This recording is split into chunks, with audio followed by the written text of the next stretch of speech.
them. All right, let's get a check of the forecast, David. All right, thanks, Jeff. Yeah, pretty tranquil out there this weekend. No weather issues whatsoever. We saw record high temperatures yesterday. We're going to see pretty decent temperatures today. And you know what? We got a winter storm watch in effect. Yeah, we throw everything at you in New England, right? We have a watch. This is for Monday night into Tuesday in the blue shaded area. We have a first alert here at NBC 10 and NECN. And along the coastline, there is a coastal flood watch as well. So the winds will be whipping on Monday night into Tuesday. We have astronomical high tides that will be affecting the storm, especially along the coastline. So we definitely want to make sure you're prepared for that. You could have some minor or perhaps some major coastal flooding, depending on how strong the storm gets. So definitely want to keep that in the back burner, start to get prepared for things. Your Monday night commute, not going to have too much of a problem with that. Tuesday morning into the afternoon, into the evening, that's when you're going to have the highest impact on the roadways. And then even Wednesday morning, I think we'll be cleaning things up. So you could have some icy spots out there. So that's how things are looking on Tuesday. We'll talk a little bit more about that storm in the coming minutes. Right now, Boston, 44 degrees. Average low is about 24, so we're about 20 degrees above where we should be. West wind out of 12 miles per hour. Feels like 38, but really, it's not too bad out there. Mild starts of the morning, so to speak. Temperatures a little bit cooler down in Barnstable. You just dropped pretty quickly down to 36, but look at lower 40s right now. Even into southern New Hampshire, upper 30s. So pretty mild start to this morning. A little bit of a breeze.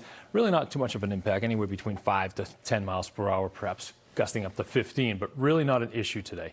Here's the storm system taking shape down across the southwest. It's going to continue to move towards the east. Lots of energy with this storm, and there's some energy to the north that's going to try to catch up with it. It's not going to quite get to it, but it is going to help emphasize things off the coast and really develop this thing as we go into Monday night, especially into Tuesday afternoon.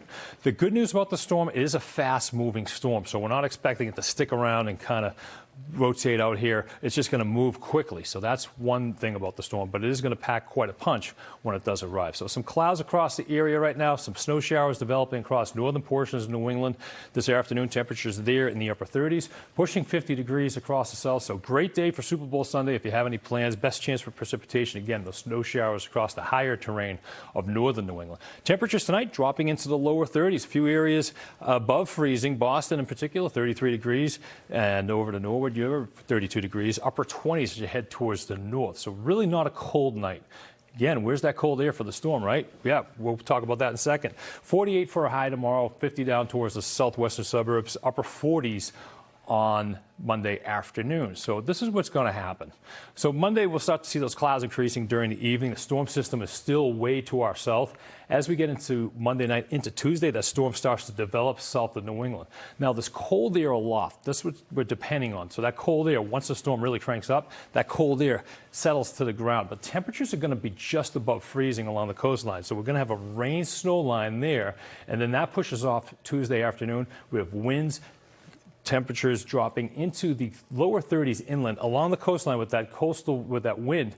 We're watching that closely because that could change things to rain at times, and then we'll watch that extremely strong winds as well along the coastline, perhaps bringing us some coastal flooding. So we'll talk about that in a second. We have a first alert on Tuesday, and with that wind and snow, and then after that, it stays cold.